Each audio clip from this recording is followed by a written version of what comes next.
Hello friends, this is about the functions of the middle ear. In many universities, this is asked as a short note. So let's understand those functions of the middle ear.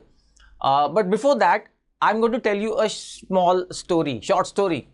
There was an alien and he came to Earth and he wanted to make friends with a human being.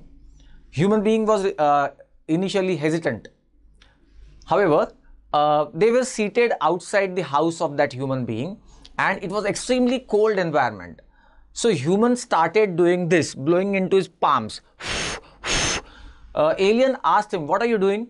He said, my palms are getting very cold, so I am trying to create some warmth."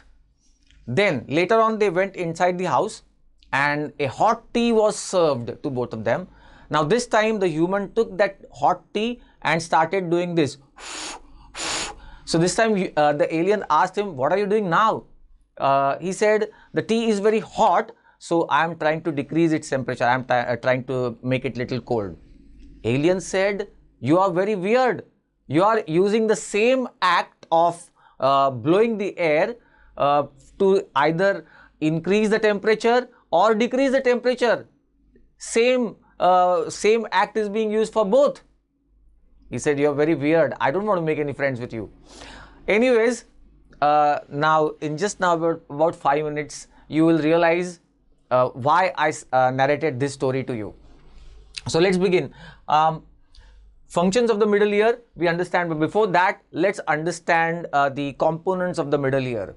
Look, the ear has got three parts: external ear, external auditory canal or auditory meatus, then the middle ear and the inner ear.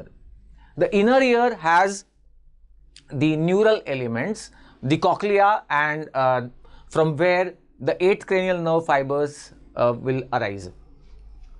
Now, so far as the middle ear is concerned, there is tympanic membrane or the eardrum and the chain of 3 ossicles, small bony structures, the ossicles: malleus, incus and stapes.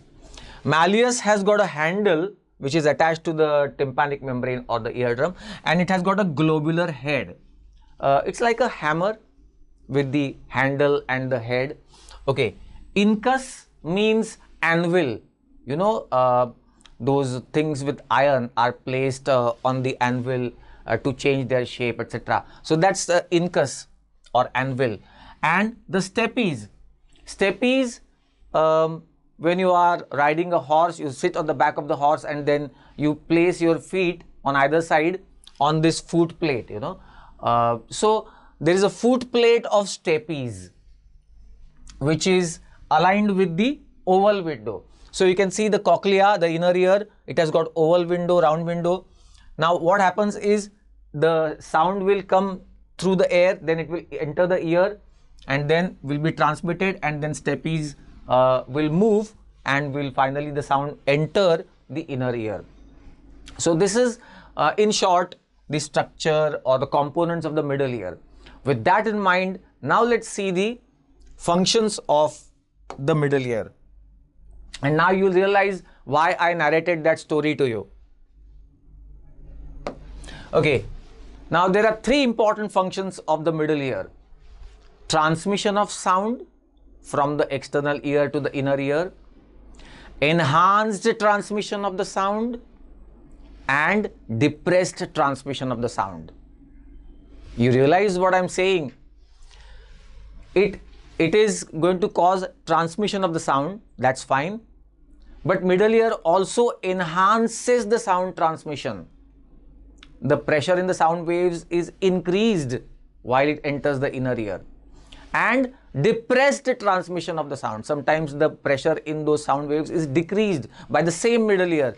So you understand, it is the same middle ear that can increase the pressure in the sound waves, or it can dampen the pressure in the sound waves. That is why I narrated that story to you. Okay, let's understand these functions one by one. First, transmission of the sound. So as the diagram suggests, the sound enters the external auditory canal first and it causes vibrations of the tympanic membrane. And then those vibrations are transmitted from the malleus, incus and stapes.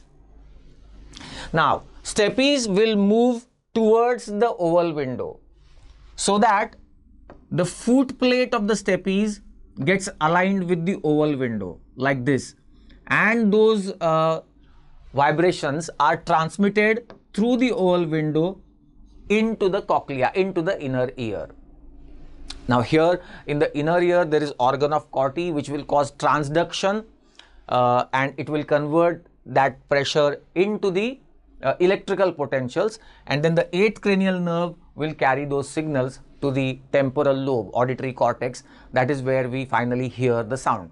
So this is function number 1, transmission of sound from the external ear into the inner ear.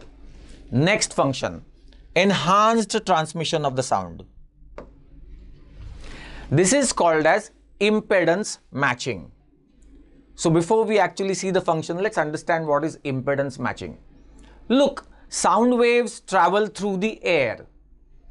Then they enter the external auditory canal. Then through middle ear. Finally, they will enter the inner ear. But in the inner ear, there are fluids. There are fluids in the cochlea. So this pressure in the sound wave now will have to generate more pressure as it moves through the fluids of the cochlea, right? First it was traveling through the air, fine. But now it has to travel through the fluids. This will have to generate extra pressure to transmit through the fluids in the cochlea. And that is what is exactly achieved by the middle ear mechanisms, and that mechanism is called as impedance matching. Just to simplify this, there is impedance, a sound coming through the air and now traveling through the fluid. This fluid creates the impedance, some kind of an obstruction for the sound to be transmitted through the fluid. And this mismatch is corrected or overcome by the middle ear mechanisms. Let's see what those mechanisms are. In this regard, you have to remember two mechanisms.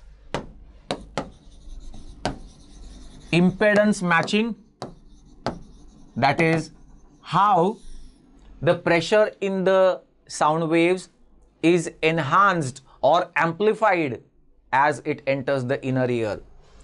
So these are the middle ear mechanisms. First, tympanic membrane has got a surface area of 55 millimeters square approximately, and surface area of the foot plate of stapes is roughly about 3.2 millimeters square, which means surface area of the tympanic membrane is 17 times that of the foot plate of stapes. So remember this figure of 17 times. Now what is the significance? Look, tympanic membrane vibrates because of the sound wave, and those vibrations are finally going to be transmitted via the foot plate of stapes into the inner ear. Now the tympanic membrane has got a surface area which is 17 times that of foot plate of stapes. That means those vibrations are going to be concentrated 17 times on this small area as the sound enters the inner ear. So 17 times the sound wave has been concentrated, or pressure in those sound wave has been amplified in a way as it enters the inner ear. The second number is, as the handle of malleus moves with the sound waves, foot plate of stapes moves with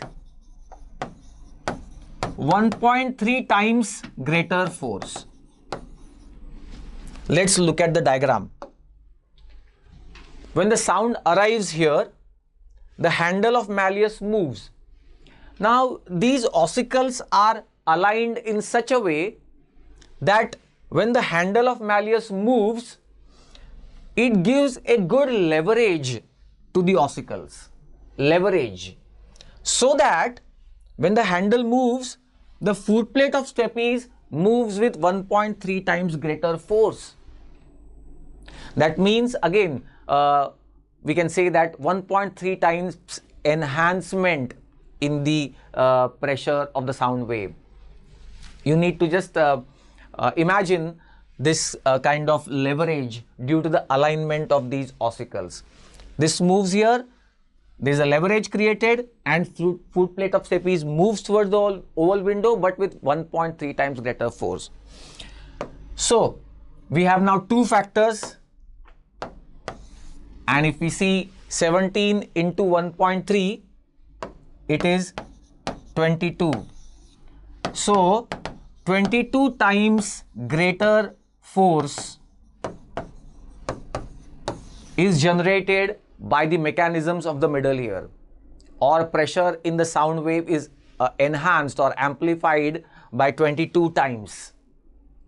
And this is called as the impedance matching. And I have already mentioned why it is required, because as the sound is going to enter the inner ear, there are fluids in the inner ear, and therefore the pressure needs to be amplified so that the sound can travel through the fluids. All right. So this is called as impedance matching. The third function is depressed transmission. Look, just for the sake of a simplified understanding, the three functions you can just remember like this: transmission of sound, enhanced transmission of sound, and depressed transmission of the sound. This is just a diagrammatic representation to recall the three functions. Let's see the third one, depressed transmission of the sound by the middle ear. It is called as attenuation reflex, sometimes also called as tympanic reflex. Look, middle ear generally increases those pressures in the sound waves, but there are certain sounds which are already too intense. There is already too much of a pressure in those sound waves. If middle ear further enhances the pressure, then that too much of a pressure is likely to damage the cochlea. Particularly hair cells in the cochlea are likely to be damaged because of an excessive pressure. Already the sound was too loud, too intense, and middle ear, if it were to further increase the pressure, then inner ear is likely to be damaged. Then for such sounds, middle ear has to depress the pressure, decrease the pressure in those sound waves, and that is happening reflexly, and it is called as attenuation reflex. Let's understand how it happens. Look, there are two muscles associated with these middle ear mechanisms. There is tensor tympani muscle, and there is stapedius muscle associated with the stapes, the stapedius muscle, and this is the tensor tympani muscle. So when a sudden loud sound occurs, or a loud, intense, continuous sound is striking our ear, there is going to be reflex contraction of these two muscles. The tensor tympani and stapedius muscles will contract reflexly. Because of these contractions, the entire ossicular chain goes into rigidity. How? Look at the diagram and look at the action. Handle of malleus will move inward towards the inner ear. But this time stapes will not move like this towards the inner ear. It will move like this, outward. So inward and outward. And therefore, because of these movements, the entire ossicular chain goes into rigidity. And that means it dampens the pressure in the sound wave. Look, if the steppies were to go like this, it will enhance the pressure. But this time steppies is moving outward and ossicular chain is becoming rigid. So the sound waves are dampened and the damage to the inner ear will be prevented. So this is a protective reflex and it protects the hair cells in the cochlea. Just one additional point. This reflex takes about 40 milliseconds to develop.